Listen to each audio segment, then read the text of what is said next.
Chapter 10. The Gift of the Gods. The war was over. Drake, Harrow and Julia were exhausted. After setting up a camp, they easily fell asleep. The next day. "Drake, wake up," Julia yelled. "Everyone's waiting for you."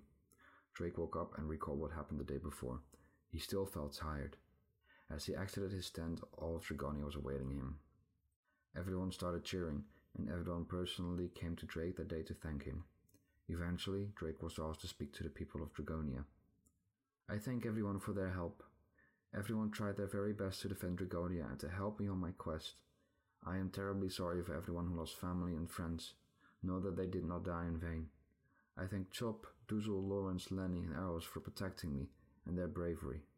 Darren for, well, the support.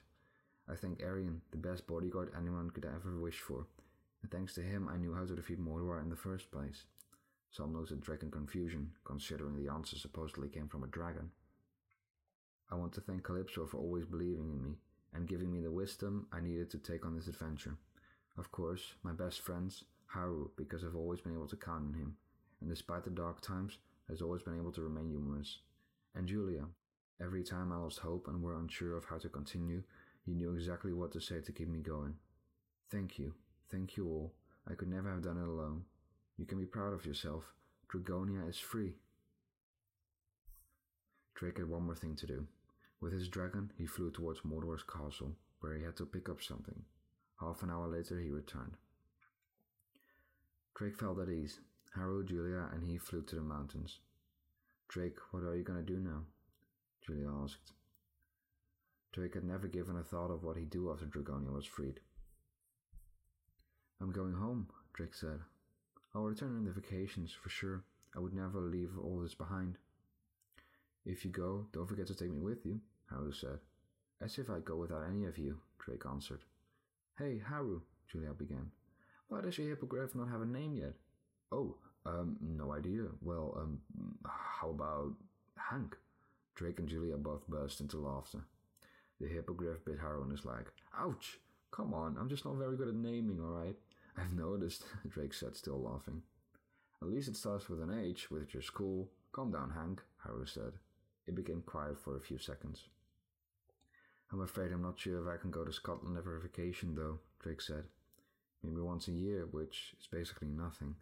I don't know how to be able to afford traveling here so much, and if my family would want to. Oh, and by the way, who knows if they'll even believe us? I've never thought about that yet." "I almost forgot about my family," Haru said. "This place does things with you. It takes your mind off of your life on the other side." "Family, school, the same routine, the forced life," Julia said. "We were never relieved of that, I'm afraid." Their conversation was interrupted by a familiar voice. "I do still have a gift for you, Drake." "Who's there?" Drake asked. The man who healed Drake's wound appeared before them. "We've talked, remember? When you were, dying. I've been looking at your adventures in Dragonia for a while now. I've seen what you and your friends have in you. Great potential. Now, your challenge is completed. You deserve a gift." Before Drake, a purple light source appeared.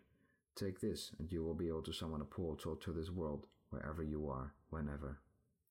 "Thank you," Drake said, flabbergasted and full of gratitude. Drake reached for the light source and it moved over his arm and disappeared into his chest. "Who are you?" Drake asked. "Well, I awarded you. That should give you an idea." "Awarded by God. Calypso was right. We're Haven. The gods exist." "Haha, wasn't it obvious? How else would everyone be talking about us?" "I could have told you that too," Arian said, murmuring. "Haven, before you go, what really happened to Mordor? He's dead, right?" "Anyway, but don't worry. As a punishment for his misdeeds, he's been taken to the underworld. So no, he's not really dead. Worse, actually." Drake's expression changed. "I'm sorry, Drake, but do understand that it was the right thing. There is no way he can do any harm now. There is no way Mordor could ever return, not as long as Helm keeps him there." "And Helm is to be trusted?" Haven chuckled. "Don't think that all mythologies you've heard of are the same. There was never a feud between us. Yes, he's my brother, and I trust him."